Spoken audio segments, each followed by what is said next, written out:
하겠습니다. 누가복음 5장 1절에서 11절 말씀 교독합니다. 무리가 몰려와서 하나님의 말씀을 들을새 예수는 게네사렛 호숫가에 서서 호숫가에 배 두 척이 있는 것을 보시니 어부들은 배에서 나와서 그물을 씻는지라. 예수께서 한 배에 오르시니 그 배는 시몬의 배라. 육지에서 조금 떼기를 청하시고 앉으사 배에서 무리를 가르치시더니 말씀을 마치시고 시몬에게 이르시되 깊은 데로 가서 그물을 내려 고기를 잡으라. 시몬이 대답하여 이르되 선생님, 우리들이 밤이 새도록 수고하였으되 잡은 것이 없지만은 말씀에 의지하여 내가 그물을 내리리이다 하고 그렇게 하니 고기를 잡은 것이 심히 많아 그물이 찢어지는지라. 이에 다른 배에 있는 동무에게 손짓하여 와서 도와달라 하니 그들이 와서 두 배의 채움에 잠기게 되었더라. 시몬 베드로가 이를 보고 예수의 무릎 아래에 엎드려 이르되 주여, 나를 떠나소서, 나는 죄인으로소이다 하니 이는 자기 및 자기와 함께 있는 모든 사람이 고기 잡힌 것으로 말미암아 놀라고 세베대의 아들로서 시몬의 동업자인 야고보와 요한도 놀랐습니다. 예수께서 시몬에게 이르시되 무서워하지 말라. 이제 후로는 네가 사람을 취하리라 하시니 그들이 배들을 육지에 대고 모든 것을 버려두고 예수를 따르리라. 아멘.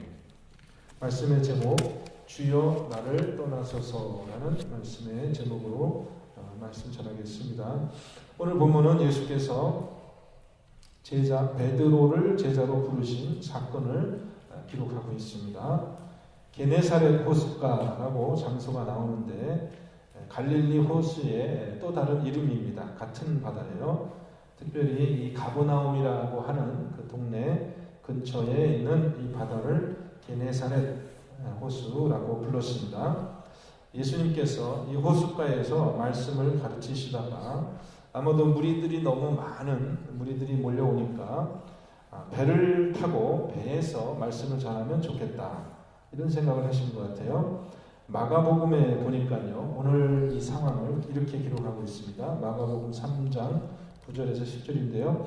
예수께서 무리가 애워싸 미는 것을 피하기 위하여 작은 배를 대기하도록 제자들에게 명하셨으니 이는 많은 사람을 고치셨으므로 병으로 고생하는 자들이 예수를 만지고자 하여 몰려왔음이더라.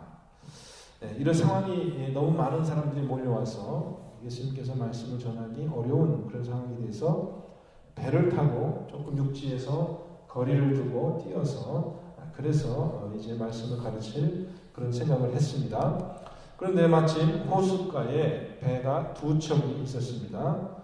이 때가 아마도 새벽녘이었을 것 같아요. 그래서 이 어부들이 이제 밤새도록 그물질을 하고 그것을 이제 일을 마치고 그물을 싣고 이제 잠시 후면 집으로 돌아갈 그런 시간이었습니다. 배가 두 척이었는데 그 중에 한 배는 오늘 우리가 나오는 시몬 베드로와 아마도 그의 형제였던 안드레가 같이 일하는 배였습니다. 그 배의 어부가 두 사람 이상이었어요. 그것이 원문 6절에 보면은 우리 한글 번역에는 잘 안 나타나는데 복수로 예수님께서 이렇게 표시하고 있습니다. 6절에 보면요. 그리고 배가 한 척이 더 있었는데 그 배가 나중에 결국 베드로와 가세하여서 그물을 드는 그런 역할을 하거든요. 그래서 그 다른 배는 아마도 세베대의 두 아들 야고보와 요한이 타고 있었던 그런 배였습니다. 그래서 이 배 한쪽에는 베드로와 아마도 안드레가 같이 있었을 것이고요. 그것이 이제 다른 마태복음이나 다른 복음서에 보면은 그렇게 안드레와 그 베드로를 예수님께서 같이 부르신 거로 그렇게 사건이 나오고 있습니다. 그리고 다른 배에는 이제 요한과 야고보가 같이 타고 있던 그 두 배가 있었어요. 근데 예수님께서는 먼저 베드로의 배를 택하셔서 배 위에 올라가서 이제 말씀을 가르치실 수 있도록 그렇게 베드로에게 요청을 하고 베드로는 지금 어차피 그물을 이제 다 씻고 집으로 돌아갈 시점이었기 때문에 고기 잡는 일에 큰 손해가 없겠다 싶어서 아마도 예수님께 배를 빌려드렸던 것 같아요. 자, 이때 예수님께서 배 위에, 아마도 배 위에 서서 해변가를 바라보면서 많은 이들에게 말씀을 가르치신 내용이 마태복음 보면은 그 유명한 씨 뿌리는 자의 비유 등등 해서 마태복음 13장에 나오는 여러 가지 비유를 예수님께서 가르치셨어요. 마태복음 13장 1절 3절 말씀 보면 그날 예수께서 집에서 나가사 바닷가에 앉으심에 큰 무리가 그에게로 모여들거든 예수께서 배에 올라가 앉으시고 온 무리는 해변에 서 있더니 예수께서 비유로 여러 가지를 그들에게 말씀하여 이르시되 씨를 뿌리는 자가 뿌리러 나가서, 이렇게 이제 마태복음 13장부터 나오는 여러 가지 비유들이 이런 배경으로 시작되고 있거든요. 그래서 무리는 해변가에 서서 말씀을 듣고 있고 예수님은 배 위에 앉아서 가르치시는 그런 내용입니다. 자, 그렇다면 베드로는 당연히 배를 움직이는 그런 선주로서 예수님이 씨 뿌리는 자의 비유, 또 여러 가지 비유를 가르치시는 그 내용을 바로 예수님 옆에 앉아서 배를 조종하면서 그 말씀을 아마 잘 듣고 있었을 거예요. 그리고 아마 그 예수님의 여러 가지 가르치심 때문에 예수님에게서 아주 깊은 그런 말씀의 은혜와 또 그런 깊은 감동을 받았을 것으로 우리가 생각할 수 있습니다.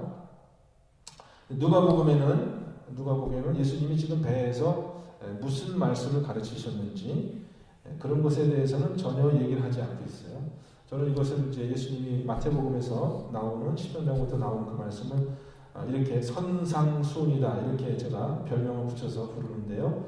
마태복음 5장의 산상수훈, 예수님께서 산에서 가르치신 그런 내용이 있었던 것처럼 마태복음 13장에는 예수님이 배 위에서 가르친 말씀의 내용, 선상수훈의 내용들이 많이 있어요.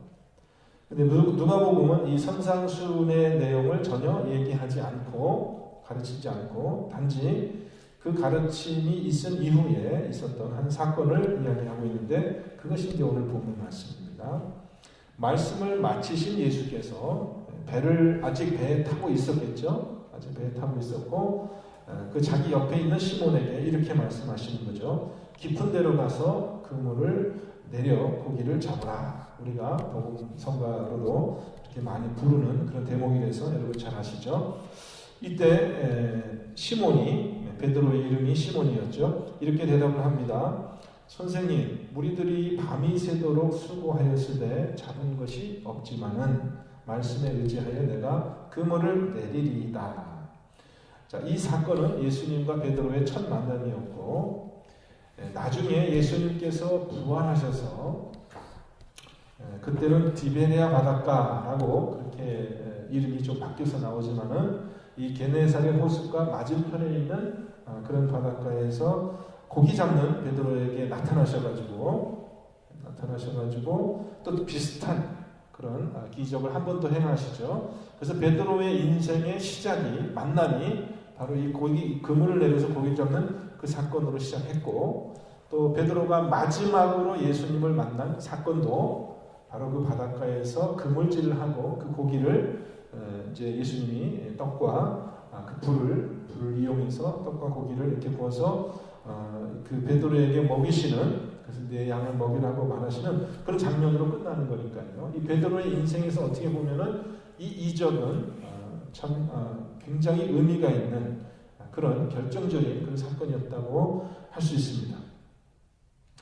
자, 근데 깊은 데로 가서 그물을 내리라라는 예수님의 명령은 베드로에게는 사실은 조금 의심스러운 그런 일이었어요. 이미 밤새도록 샅샅이 지금 바닷가에 그물질을 해서 아무것도 잡지 못했던 그런 일이 있었기 때문에 베드로의 오랜 그런 어부로서의 경험으로 봤을 때는 이 아침 시간에 더더구나 깊은 곳에 그물을 내린다는 것은 별로 가능성이 없는 그런 일이었을 것입니다. 예수님의 직업은 목수였고 베드로의 직업은 어부입니다. 이 바닷가에서는 예수님보다 베드로가 더 전문가이죠.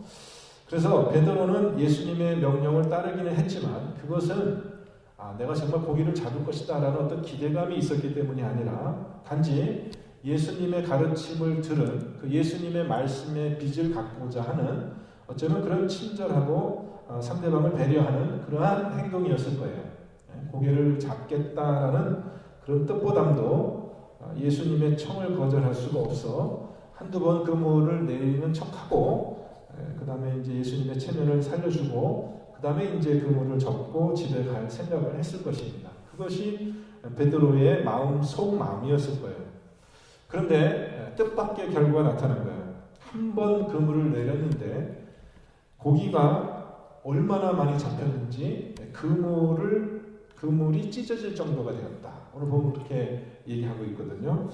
이것이 좀 과장된 표현일 수도 있겠지만 하여튼 그물이 찢어질 정도로 그렇게 또 둘이서는 안드레와 베드로가 둘이서는 이 그물을 끌어올릴 수가 없을 정도로 그렇게 한 번 그물질에 그렇게 고기가 많이 잡혔다는 거죠. 그래서 배가 두 척 있었다고 했죠. 그래서 이제 다른 배에 손짓으로 이렇게 해서 도움을 요청을 했겠죠. 거기에는 누가 있었어요? 그 배에는 다른 배에는 누가 있었어요? 야고보와 요한, 세베대의 두 아들이 있었죠. 그래서 이들은 평상시에도 같이 다니면서 우리가 보통 선단이라고 하죠. 배가 이렇게 조업을 할 때는 뭐 혼자서 하는 것보다 이렇게 같이 하는 도움이 되기 때문에 평상시에 이렇게 손발을 많이 맞추는 그런 동업자였기 때문에 이제 두 배가 같이 효과적으로 이 그물을 들어 올려서 그 작은 고기를 두 배에 나누어 실는데 얼마나 그 고기를 많이 잡았는지요. 그 배에 가득 차서 배가 물에 잠길 정도가 됐다. 이렇게 얘기를 합니다. 조금 뻥이 있는 것 같기도 한데 얼마나 고기를 많이 잡았으면 배가 잠길 정도로 배가 물에 잠길 정도로 그렇게 고기를 잡을 수 있는가. 하여튼 엄청나게 많이 잡은 것은 사실인 것 같습니다. 그런데 이때 베드로가 예수님의 무릎 아래에 엎드렸다 이렇게 표현되어 있는데 무릎 아래에 엎드렸다. 아무도 예수님은 배에 여전히 앉아 있었던 그런 자세였고 그 앉아 있는 예수님의 무릎 아래에 베드로가 엎드려져서 그 유명한 말을 하죠. 주여 나를 떠나소서 나는 죄인이로소이다. 이 말은 사실은 그 전체 이야기 사건의 흐름에 비하면은 조금 엉뚱한 이야기일 수 있습니다. 그죠? 예수님께서 고기를 많이 잡게 해주셨으면 그 상황에 맞는 답은 뭐예요? 예수님, 당신이 정말 선지자군요. 감동했습니다. 그리고 감사합니다, 예수님. 내가 이 고기 잡은 것 중에서 좀 몇 마리 드리겠습니다. 뭐 이런 식으로 감사의 인사를 하는 것이 이야기의 흐름상 맞는 그런 반응일 것 같은데 베드로는 좀 엉뚱하게요. 뭐 이렇게 앞뒤 설명이 없이 하는 말이 주여 나를 떠나서서 나는 죄인이로소이다. 예수님이 고기를 많이 잡아주셨는데 갑자기 왜 베드로가 죄인이 되었을까? 조금 그런 의문이 듭니다. 근데 베드로가 한 말의 의미를 조금 우리가 심층적으로 이제 이해해 보자면은 베드로는 정말 주님이 자기를 떠나기를 바랬던 것일까요? 정말 예수님이 떠나기를 바랬던 것일까요? 그것은 아니었을 것입니다. 말로는 주님 나를 떠나서서 그렇게 했지만은 예수님에 대한 어떤 그 좋지 않은 감정이 있어서 예수님 좀 멀리 가십시오. 그것도 아니었던 것 같고요. 또 예수님에 대해서 뭐 미안한 마음이 자기가 뭐 잘못한 게 있어서 그런 것도 아니에요. 굳이 마음을 살펴보자면 베드로는 진짜 예수님이 떠나가기를 바랬다기보다는 그 예수님께서 고기를 잡게 해주신 그 이적 사건을 통해서 예수님의 거룩함을 본 거죠. 예수님의 거룩함, 예수님의 신성을 그 순간 이렇게 찰나에 그 예수님의 신성을 본 겁니다. 예수님이 누구신지를 만난 것이죠. 그리고서 베드로가 즉각적으로 느꼈던 것이 뭐냐면 예수님의 거룩함이라는 것이었습니다. 여러분에게도 그런 경험이 있었기를 저는 바라고 또 있었을 것 같지만 우리가 정말 하나님을 이렇게 근접하여서 만난 경험이 있을 때 우리에게 먼저 인식되는 것은 뭐냐면 물론 하나님이 거룩하시다, 깨끗하다라는 그 인식과 함께 그것에 비해서 내가 합당하지 않다. 내가 부정하고 이 예수님과 같은 자리에 있는 것이 부적절한 것이다 라는 인식이 우리에게 생기게 마련이거든요. 정말 우리가 하나님의 실존을 우리가 맞닥뜨린다면 많은 구약의 선지자들과 또 신약에 있는 많은 제자들이 인식한 것이 동일합니다. 우리가 하나님의 신성을 정말 보는 그 순간에 나는 죄인으로서이다. 내가 이 자리에 합당치 않다라는 그 인식이 생겨나기 때문에 베드로가 이런 말을 했던 것입니다. 저는 그렇게 이해가 돼요. 그런데 베드로가 나는 죄인입니다. 죄인으로서이다 라고 고백했을 때 베드로가 특별히 남들보다 더 나쁜 혹은 무슨 비난받을 만한 그런 죄를 정말 지은 것인가 라는 질문을 하게 되는데 그런 의미는 아니었었다는 것이죠. 베드로가 다른 사람은 알지 못하지만 자기만 알고 있는 무슨 나쁜 짓을 한 것이 있어서 예수님이 그것을 자기의 죄를 이렇게 들여다보고 있는 그런 것을 느껴서 그렇게 이야기했다는 것은 그런 의미는 아니라고 보여집니다. 베드로는 다른 사람보다는 더 악한 죄인은 아니었을 것이고 그는 평범한 어부였습니다. 사람의 기준으로 봤을 때 그는 예수님에게 이렇게 친절을 베풀 만한 좋은 성품을 가진 사람이었어요. 근데 베드로가 나는 죄인이다 라고 고백한 것은 그가 다른 사람보다 더 나쁜 죄를 지었기 때문이 아니라 그가 흠이 없고 너무나도 거룩하신 예수님을 만났기 때문에 그 예수님의 거룩함을 봤기 때문에 그것에 비해서 너무나도 부족한 자신의 모습을 깨달았다라는 것입니다. 그러니까 베드로의 죄인됨은 다른 사람보다 비교하여서 죄인된 것이 아니라 예수님의 거룩함에 미치지 못하는 자신의 부족함을 깨달은 죄인됨이었다라는 것입니다. 네, 이것이 우리가 좀 베드로의 고백에서 배워야 될 중요한 내용인 것 같습니다. 베드로는 나중에 변화산에서 예수님께서 영광스러운 모습으로 변화한 것을 목도했죠. 그것은 조금 이후의 일입니다. 그런데 베드로가 제일 처음 예수님이 누구신가, 예수님이 하나님이시다라는 예수님의 신성을 알아본 것이 바로 이때였어요. 예수님을 처음 만난 그때였습니다. 그리고 그는 그곳에서 바로 예수님의 무릎 앞에 엎드려져서 자신의 죄인됨을 고백하는 그런 큰 변화가 있었습니다. 자, 여러분, 이 지금 베드로의 이 고백은요, 어떻게 보면은 베드로의 인생에 있어서 예수님을 만난 사건이기도 하지만은 아주 혁명적인 그런 변화가 일어난 순간이라고 우리가 생각해야 됩니다.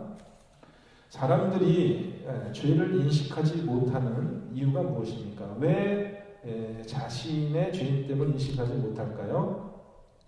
그것은 자신의 죄와 비교할 수 있는 죄 없는 그런 인격을 만나지 못했기 때문에, 그렇기 때문에 자기의 죄를 인식하지 못한다. 우리가 이렇게 생각할 수 있어요. 깨끗한 것이 무엇인지를 만나기 전까지는, 깨끗한 것을 보기 전까지는 자신이 더러운 것을 절대 알 수가 없습니다. 여러분 그 말에 동의하세요? 깨끗한 것이 뭔지를 보기 전까지는요, 자기가 더러운 것을 알 수가 없어요. 제가 어렸을 때요, 지금 생각하면 참 부끄러운 일이고 얼토당토하는 얘기지만은 머리에 이도 많았고요, 옷에도 이도 많았고, 저희 어머님이 봄철이 되면은 우리 아들들을 데리고 시냇가로 가서 옷 벗어 그래가지고 옷을 이렇게 툭툭툭 털면은요, 거기서 이렇게 막 이도 떨어지고 그래서 여러분, 우리는 어렸을 때 다 그렇게 자랐거든요. 여러분 그렇게 안 자라시는지 모르겠는데. 그래서 이제 그 햇빛도 쪼고요. 막 이런 어렸을 때 기억이 있어요. 여러분, 화장실에 가면은 그 얼마나 더러워요. 화장실. 정말 막 벌레들이 막 기어다니고, 냄새 나고, 세수는 매일 그냥 고양이 세수 하지만요, 목욕하는 것은 계절마다 한 번 정도, 더운 물로 이렇게 목욕하는 것은 계절마다 한 번 정도. 옷도 옷 갈아입는 것도 모르겠어요. 잘 기억은 안 나지만 뭐 한 열흘마다 한 번씩 갈아입나, 한 달마다 한 번씩 갈아입나, 이제 그렇게 살았는데요. 내가 더럽다는 생각 한 번도 해본 적이 없습니다. 지금 그렇게 살려고 그러면 못 살겠죠. 지금은 어떻게 그렇게 살까? 지금은 우리가 이제 깨끗한 것이 무엇인지를 경험했기 때문에 그렇죠. 불편한 거죠. 그때 당시는 다 남들도 그렇게 살고 한 번도 내가 더럽다는 생각, 내가 지저분한 생각을 한 적이 없습니다. 한 적이 없어요. 제가 중국에 가니까요, 중국 사람들 여전히 그렇게 살더라고요. 아무 불만 없이, 불평 없이 그렇게 살더라고요. 여러분, 우리는 죄에 익숙하고 나면서부터 죄의 그 환경 속에 살기 때문에 진정한 거룩함이라는 것을 우리가 만나기 전까지는 우리가 얼마나 더럽고 부정한 사람들인가를 우리가 알지 못한다는 겁니다. 여러분, 그래요. 우리가 그렇게 살아요.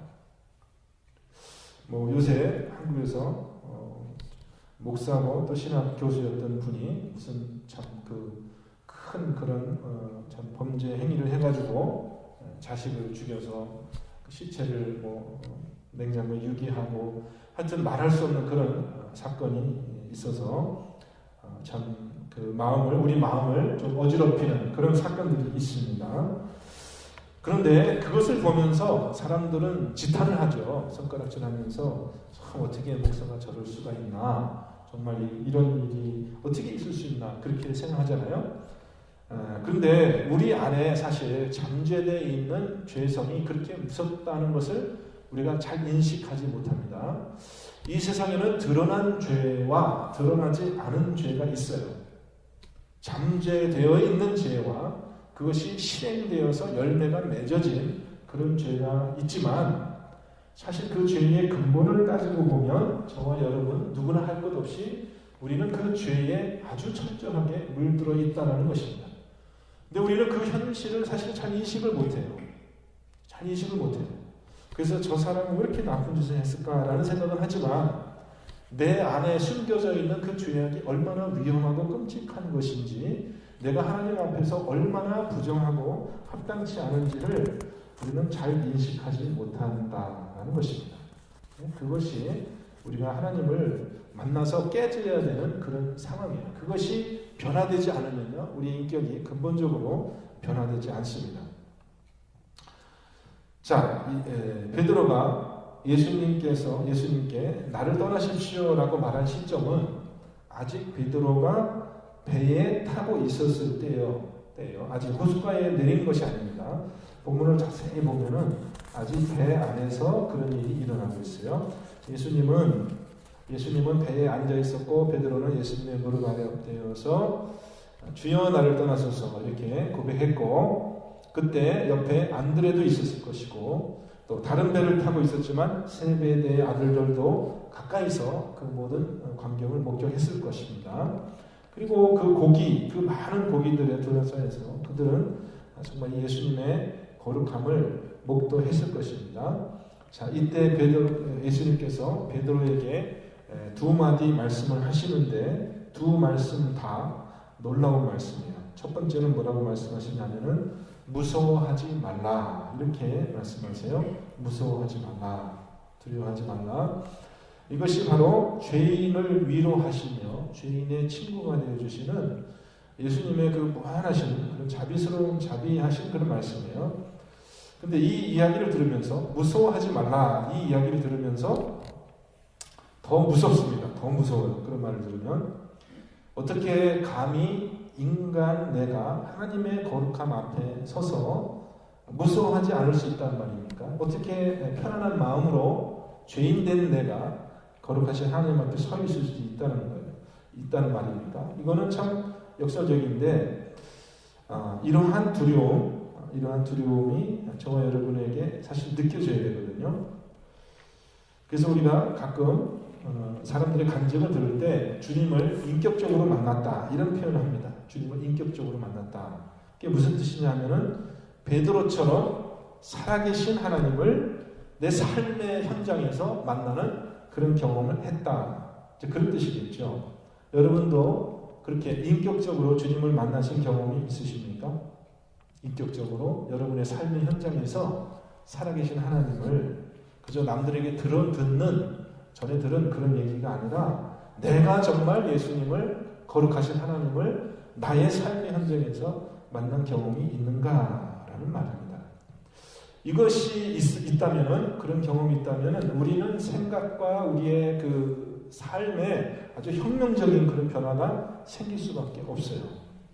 두 번째, 예수님이 베드로를 이렇게 부르시죠. 이제후로는 네가 사람을 취하리라. 마태복음에서는 예수님께서 두 형제에게 말씀하시는 걸로 이렇게 표현되어 있어요.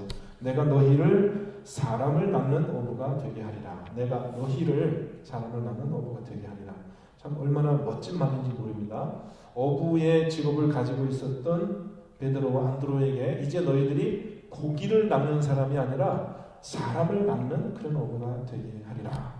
그러니까 이 그물을 다 던져두고 결말이 어떻게 나냐면요, 그물을 다 던져두고 예수님을 따랐다.